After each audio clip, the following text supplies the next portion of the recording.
إن الحمد لله نحمده ونستعينه ونستغفره ونعوذ بالله من شرور أنفسنا ومن سيئات أعمالنا.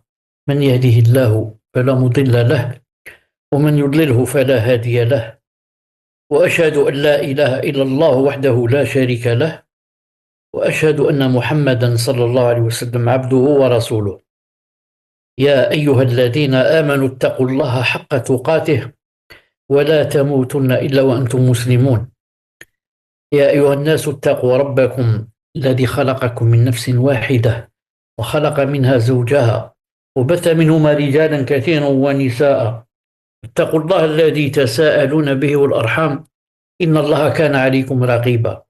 يا أيها الذين آمنوا اتقوا الله وقولوا قولا سديدا يصلح لكم أعمالكم ويغفر لكم ذنوبكم، ومن يطع الله ورسوله فقد فاز فوزا عظيما.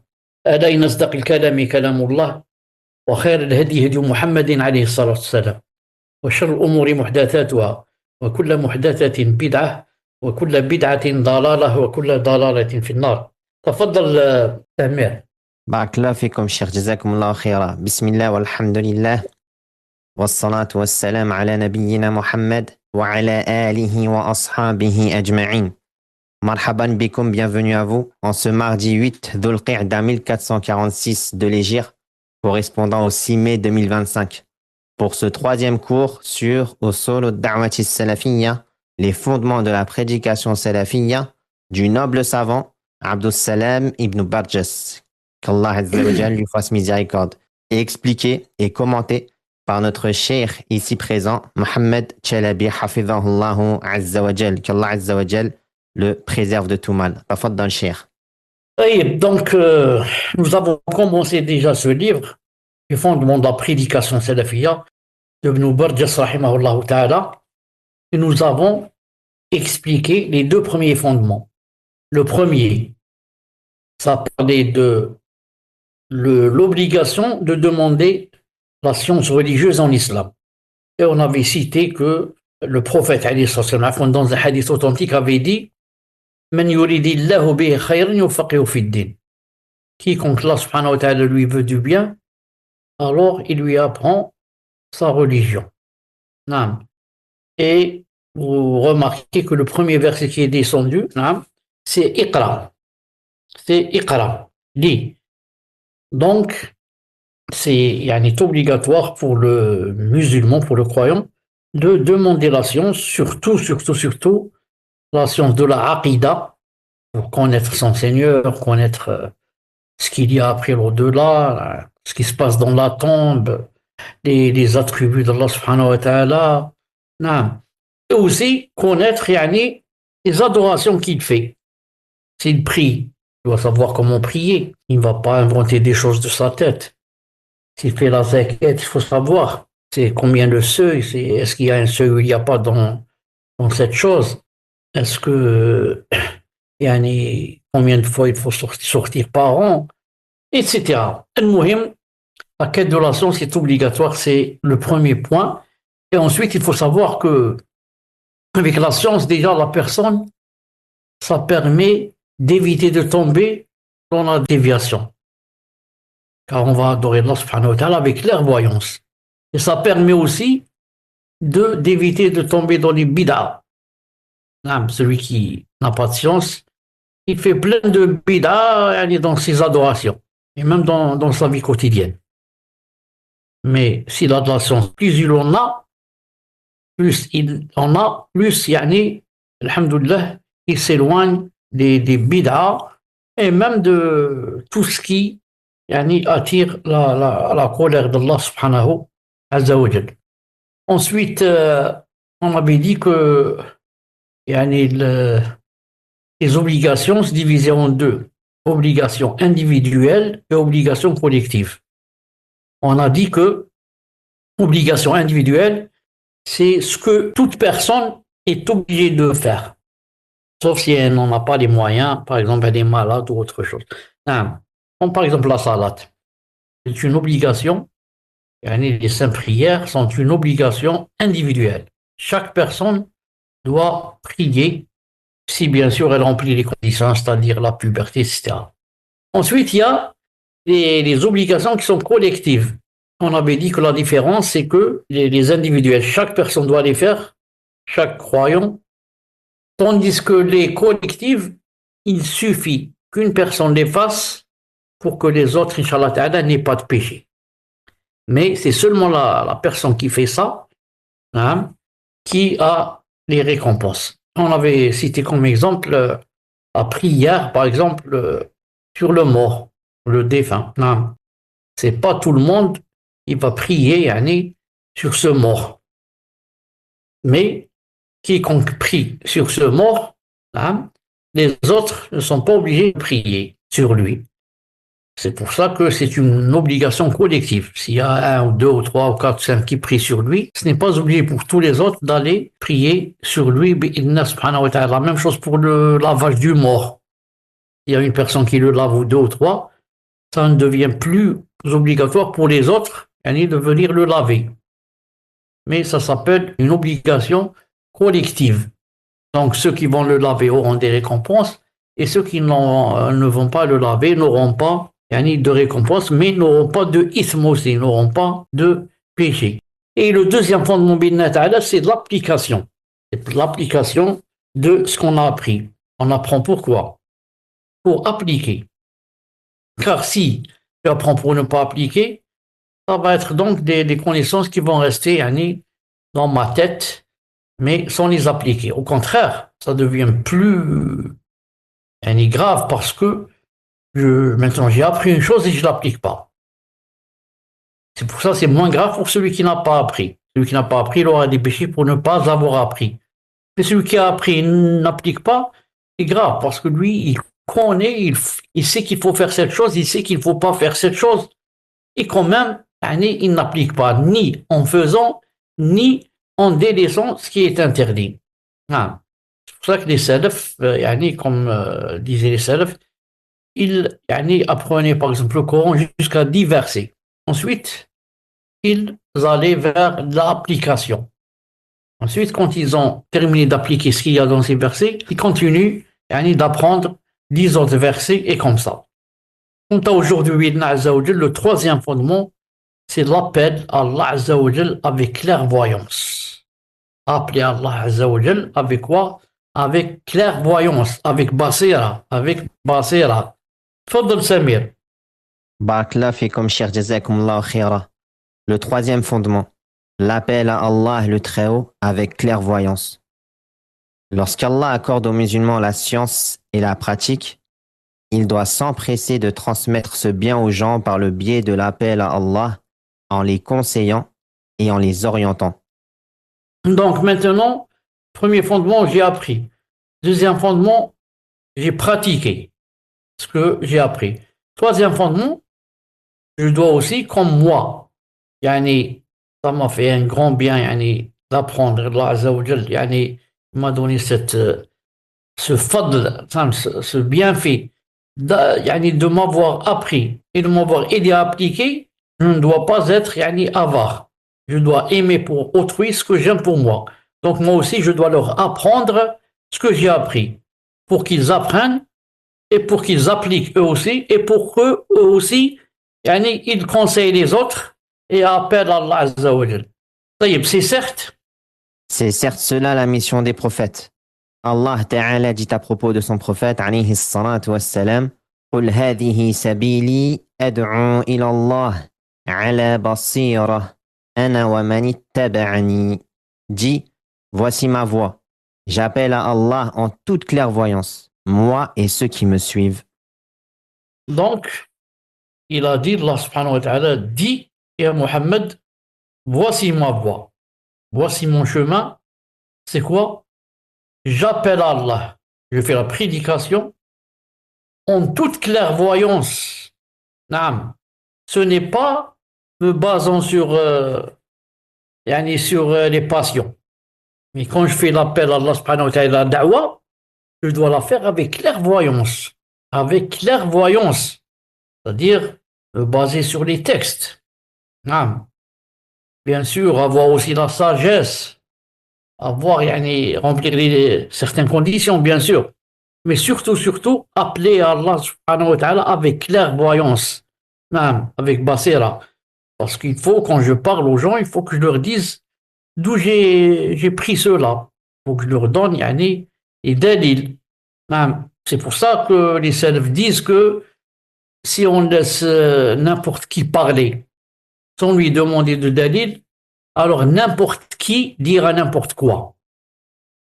Si on n'oblige pas je répète, si on n'oblige pas les gens à donner les dalil, qu'est-ce qui va se passer? Alors n'importe qui dira n'importe quoi. Mais si maintenant, quand une personne dit une chose dans la religion, et je lui demande, je lui dis, c'est quoi le délit? Tu sais basé sur quoi?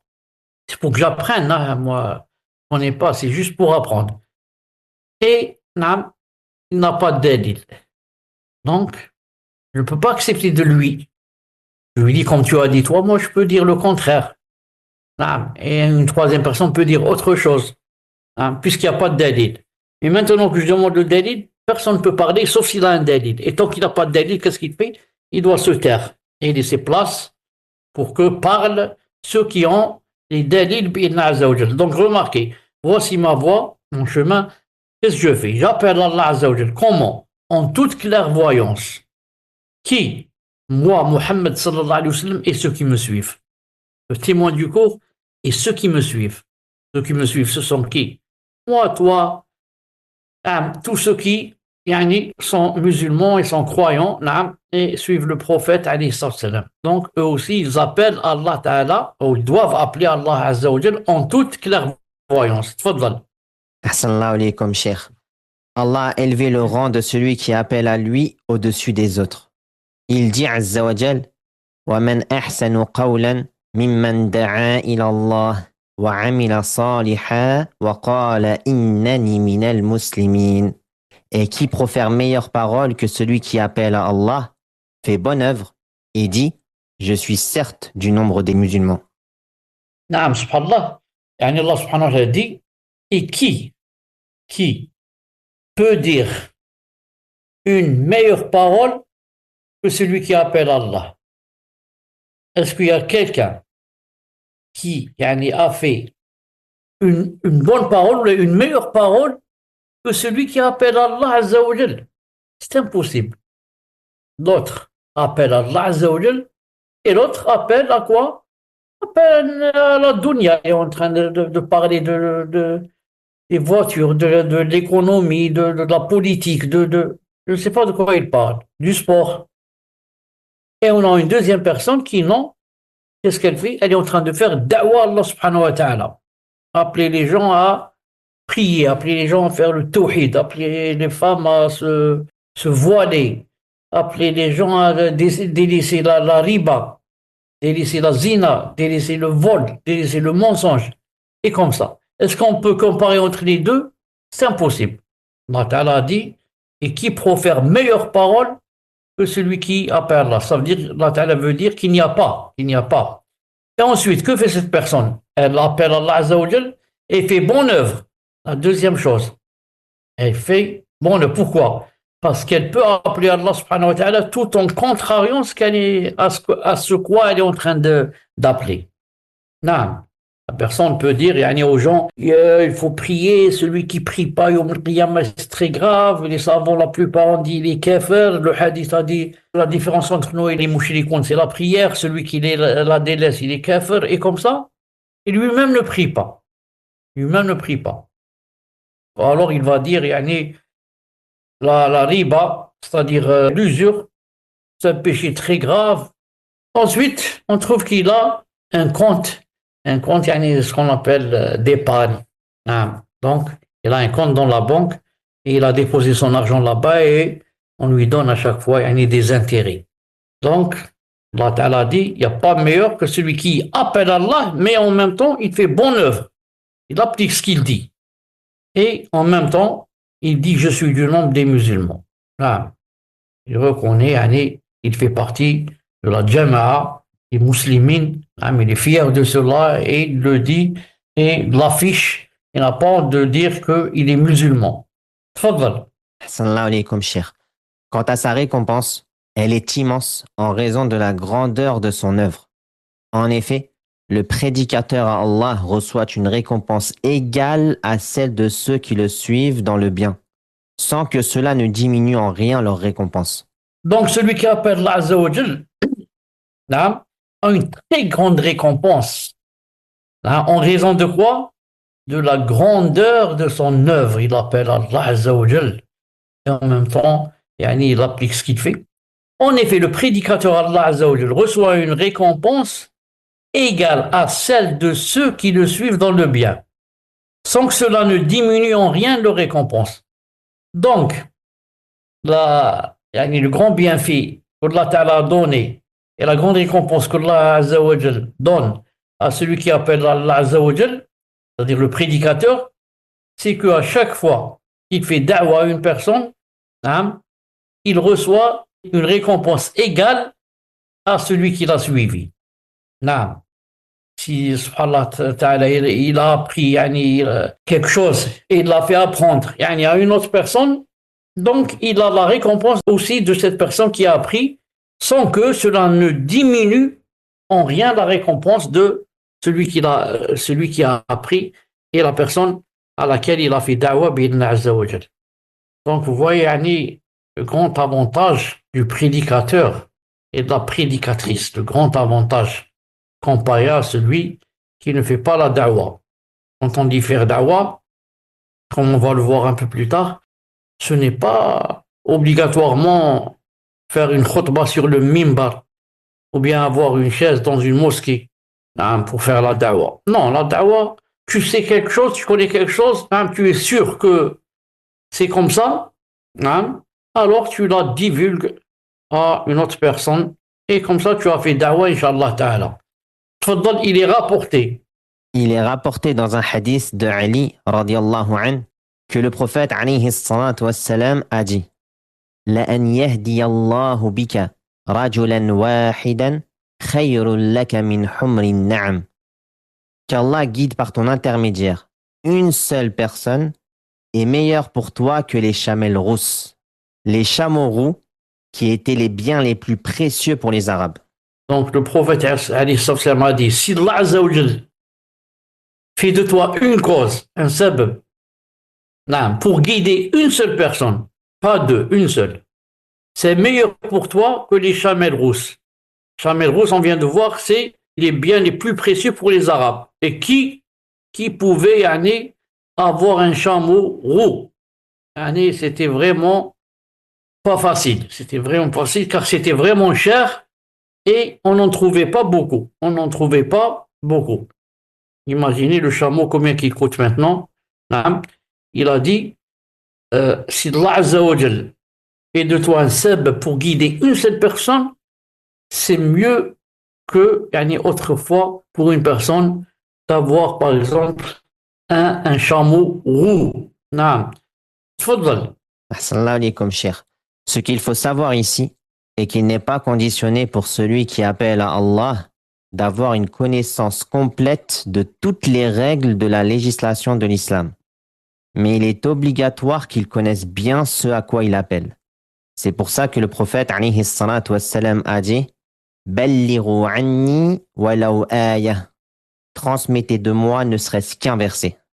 Ce qu'il faut savoir ici, c'est que ce n'est pas obligé, comme j'ai dit tout à l'heure, pour celui qui fait la prédication à l'islam, d'avoir une connaissance complète de toutes les règles de la charia. Non. Mais il est obligatoire qu'il connaisse bien ce à quoi il appelle. C'est tout. Il est sûr que, par exemple, ce verset est authentique, et voilà son sens, il a lu c'est quoi son tafsir, et il le divulgue à une autre personne. Non, il le fait apprendre à une autre personne.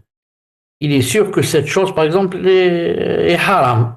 Il dit, voilà, cette chose est haram parce que il y a un hadith qui dit comme ça, ou il y a un verset qui dit comme ça, ou j'ai entendu un grand savant, comme Cheikh Fawzan, par exemple, là j'ai lu dans les livres de Cheikh Ibn Uthaymin, qui a dit ceci et cela. Donc ce n'est pas obligé de tout savoir pour faire la da'wa. Ainsi, si le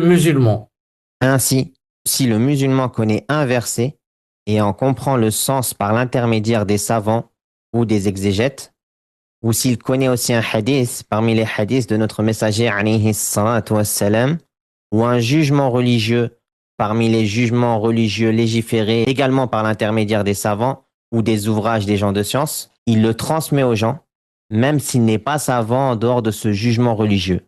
Hadith ou verset. Voilà, même s'il ne connaît que ce hadith, et il est sûr que ce hadith est authentique et il a été expliqué par des savants, s'il le divulgue à autrui, il aura, Inch'Allah Ta'ala, des récompenses et c'est quelqu'un qui a fait la da'wa à Allah subhanahu wa ta'ala. Donc, c'est pas obligé de connaître toute la sharia ou là pour faire da'wa à Allah subhanahu wa ta'ala. L'érudit, le cheikh Abdurrahman ibn Qasim, alayhi rahmatullah, qu'Allah lui fasse miséricorde, dit dans son commentaire de Kitab al-Tawhid, il faut que l'appel à Allah remplisse deux conditions. Qu'il soit sincère pour le visage d'Allah, qu'il soit conforme à la sunna du messager d'Allah, alayhi salatu wassalam, et que celui qui appelle connaisse bien ce à quoi il appelle. S'il manque à la première condition, il devient associateur. Et s'il manque à la seconde, il devient innovateur. Fin de sa citation, qu'Allah lui fasse miséricorde. Abdurrahman ibn Qasim, rahimahullah ta'ala, a dit, il faut que l'appel à Allah remplisse deux conditions. Celui qui veut faire la dawa doit remplir deux conditions. Qu'il soit sincère pour le visage d'Allah. Je ne fais pas donc ça pour qu'on me donne de l'argent, pour qu'on me donne un poste, pour. Je le fais pour le visage d'Allah subhanahu wa ta'ala. Et cette chose ne peut la savoir que qui? La personne elle-même. Sinon, les gens ne peuvent pas savoir les autres, ne peuvent pas savoir ce qu'il y a dans son cœur. Il y a Allah qui connaît ce qu'il y a dans son cœur.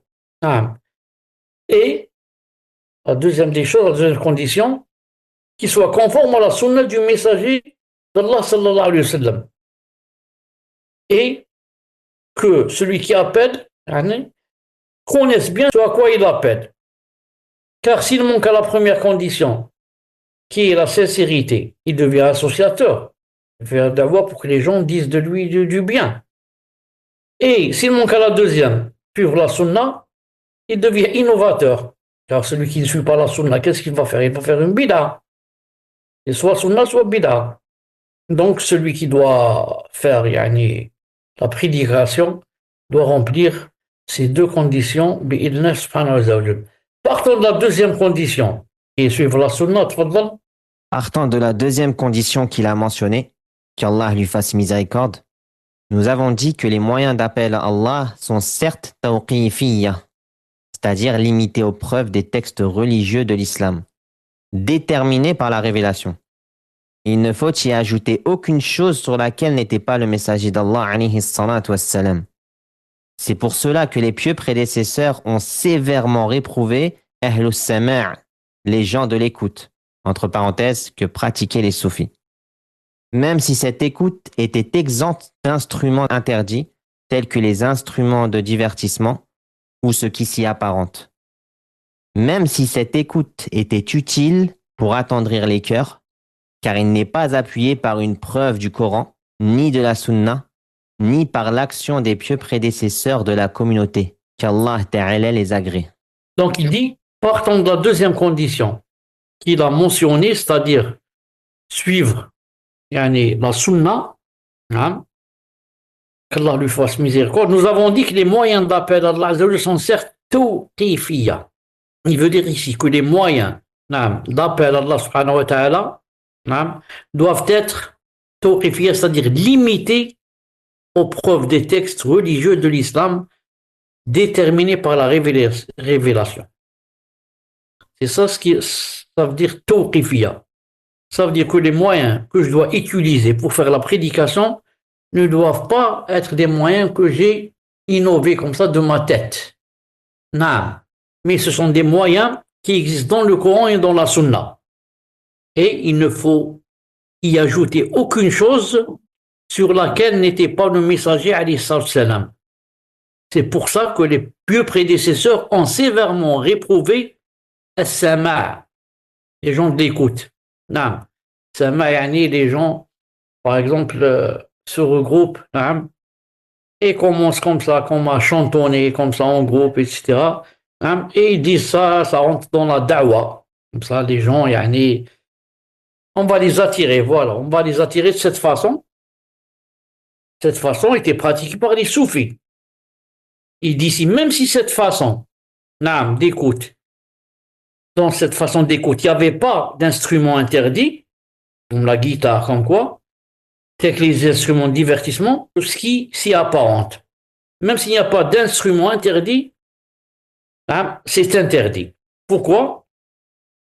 Il dit même plus, même si cette façon d'écoute était utile pour attendrir les cœurs et que tu sens dans ton cœur l'humilité, tu sens le khushu', tu sens une joie. Il dit ce n'est pas permis. Pourquoi? Car cette façon n'est pas appuyée par une preuve du Coran, ni de la Sunna, ni par l'action des pieux prédécesseurs. Donc, si on veut faire da'wa à Allah subhanahu wa ta'ala, on doit faire da'wa avec un moyen de légiférer. Légiférer, c'est-à-dire tawqifi, et non pas tawfiqi, et non pas quelque chose qu'on va, nous, on va innover comme ça de notre tête, et dire ça, de notre temps, par exemple, c'est mieux, c'est bien pour la da'wa. Par exemple, je donne un exemple. Certains, par exemple, ils disent on fait la da'wa en faisant des pièces théâtrales. Et on fait un peu rire les gens, on se dit que moi, par exemple, c'est tel savant, moi, je représente Ibn Taymiyyah, toi, tu représentes, par exemple, Ibn al-Qayyim, mais comme ça, ou même peut-être ils vont dire on représente les Sahaba. Naam. Et ils vont faire da'wa, en citant les hadiths, en citant que ça. Tout ça n'est pas permis. Pourquoi? Parce que on a dit que les moyens de la da'wa doivent être tawqifiyya. Tawqifiyya, c'est-à-dire avoir une preuve du Coran ou de la Sunna ou des plus prédécesseurs. Ce qui existe dans ces trois branches, on le fait. Ce qui n'existe pas, on le délaisse. Car s'il y avait un bien, il l'aurait fait avant nous. Les autres, ceux qui aiment la religion plus que nous. C'est pourquoi Cheikh l'Islam. C'est pourquoi Cheikh l'Islam Ibn Taymiyyah, alayhi rahmatullah, dit, comme dans Majmou' al-Fatawa, tome 11, quant à l'écoute pratiquée par ceux qui recherchent la rectitude des cœurs en se réunissant pour cette écoute, dans le but de réformer leur cœur et de purifier leurs âmes, qu'il s'agisse de chants dénués, c'est-à-dire, entre parenthèses, c'est-à-dire sans instrument de musique, ou accompagnés d'applaudissements, et ce qui s'y apparente, ceci est une écoute innovée dans l'islam. Cela a été innové religieusement après la disparition des 3 premières générations que le prophète alayhi salatu wassalam a loué lorsqu'il a dit Khayrul qurun al-qarnu alladhi bu'ithtu fihi, thumma alladhina yalunahum, thumma alladhina yalunahum. La meilleure des générations est celle dans laquelle je suis envoyé, puis celle qui la suit, puis celle qui la suit. Rapporté par Al-Bukhari et Muslim sous la forme suivante. Khayrun nas qarni, thumma alladhina yalunahum, thumma alladhina yalunahum. Les meilleures personnes sont celles de ma génération, puis celles qui les suivent, puis celles qui les suivent, d'après un hadith de Abdullah ibn Mas'ud. Donc, le prophète alayhi salam a donné tazkiya aux sahaba, ceux qui les suivent, ça. Il a dit, les meilleures personnes sont celles de ma génération, les sahaba, puis celles qui les suivent, puis celles qui les suivent. Aussi les tabi'in. Maintenant, ces 3 générations n'ont pas fait, par exemple, cette écoute de soufi. Alors que le hadith dit que c'est les 3, c'est les meilleures personnes, c'est les meilleures générations aussi. Alors pourquoi eux n'ont pas fait ça et moi je vais le faire? Si c'était un bien, ils l'auraient fait avant nous. Non. Car ils ont tout ce qu'il y a du prophète sallam que ce sont les meilleurs gens. Et donc ils aiment Allah subhanahu wa ta'ala plus que nous. Et ils veulent entrer au paradis plus que nous. Et ils ont peur de l'enfer, de tomber dans l'enfer plus que nous. Malgré cela, ils n'ont pas fait ces choses-là. Donc nous, on doit les délaisser. Il a dit ici, les notables. Les notables de la communauté l'ont désapprouvé et les plus grands mashayikh n'y ont pas pris part. Voilà. Les plus grands mashayikh n'ont pas pris part à ce genre d'écoute. Et les notables de la communauté l'ont désapprouvé. Comment vais-je le faire, moi? Jusqu'à ce que le cheikh, rahimahullah, qu'Allah lui fasse miséricorde, dise dans le cadre de sa parole sur cette écoute, en résumé, le croyant doit savoir que le prophète alayhi salatu wassalam n'a rien laissé qui rapproche du paradis sans qu'il n'en ait assurément parlé, ni rien qui éloigne de l'enfer sans qu'il n'en ait assurément parlé. Le prophète alayhi salatu wassalam a dit إنه ليس شيء يقربكم إلى الجنة إلا قد أمرتكم به وليس شيء يقربكم إلى النار إلا قد نهيتكم عنه. Il n'y a assurément rien qui vous rapproche du paradis sans que je ne vous l'ai certes ordonné. Et il n'y a rien qui vous rapproche du feu sans que je ne vous l'ai certes interdit. Donc il n'y a pas une chose qui rapproche du paradis sans que le prophète al-Islam ne l'ait ordonné. Et il n'y a rien qui vous rapproche du feu sans que le prophète al-Islam ne l'ait interdit. Donc, si cette chose rapprochée du paradis, cette écoute de soufi, pourquoi le prophète al-Islam ne nous l'a pas ordonné? Pourtant, c'est lui qui a dit, il n'y a assurément rien qui vous rapproche du paradis sans que je ne vous l'ai certes ordonné. Donc, le prophète ne peut pas se contredire, ni mentir, encore moins ni mentir. Donc, si cette chose était un bien, il nous l'aurait, certes, ordonné. Fadl ici. Et si cette écoute avait été un bien, Allah et son messager l'auraient légiféré. Allah dit certes, Al-yawma akmaltu lakum dinakum wa atmamtu alaykum ni'mati wa raditu lakum al-islam dina. Aujourd'hui, j'ai parachevé pour vous votre religion et accompli sur vous mon bienfait et j'agrée l'islam comme religion pour vous. Donc Allah subhanahu wa ta'ala a dit clairement dans Sourate Al-Maïda, aujourd'hui, j'ai parachevé pour vous votre religion. Là, c'est terminé. J'ai accompli sur vous mon bienfait et j'agrée l'islam comme religion pour vous. Voilà, l'islam, là, il a été parachevé. On n'y doit rien ajouter, bien sûr, ni retrancher. Donc, si, par exemple, cette chose, cette écoute-là, existait, elle aurait existé elle aurait fait partie de l'islam. Et l'islam a été parachevé, et nous, on cherche dans le Coran et dans la Sunna, et on ne trouve pas cette chose. On ne trouve pas ce genre d'écoute, ni dans le Coran, ni dans la Sunna, ni chez les Sahaba, radiyallahu ta'ala anhum. Et s'il trouve un bénéfice pour son cœur dans cette pratique, mais qu'il ne trouve pas de preuve ni dans le Coran, ni dans la Sunna, on ne doit pas y prêter attention. Ici, il veut dire que la joie, ou le bonheur, ou l'exultation qu'une personne peut trouver dans son cœur en écoutant par exemple quelque chose, ou des anachids, ou je ne sais pas quoi, ça ne veut pas dire que cette chose est légiférée. Mais il faut voir si cette chose se trouve dans le Coran et de la Sunna. Naam. Car comme dit Cheikh Islam Taymiyya, vous croyez que le bouddhiste ne trouve pas une certaine joie quand il adore sa statue? Et comme ça. Naam. Il n'y a pas quelqu'un qui adore une chose sans qu'il ne trouve un plaisir dans son cœur ou une joie. Mais comme dit Ibn al-Qayyim, cette joie, c'est comme la joie de celui qui a la gale. Il est plein de boutons. Et ça démange, alors il commence à gratter. Quand il commence à gratter, il trouve de la joie ou il ne trouve pas? Il trouve un petit plaisir. Mais qu'est-ce qu'il a fait en fin de compte? Il trouve sa peau. Tellement il gratte. Il voudrait qu'il ait des ongles vraiment longs. S'il pouvait, il gratterait avec des ongles en fer, tellement ça le démange. Et il trouve un plaisir quand il gratte. Mais est-ce que c'est bien ce qu'il fait? Il se remplit de sang. Et il trouve sa peau.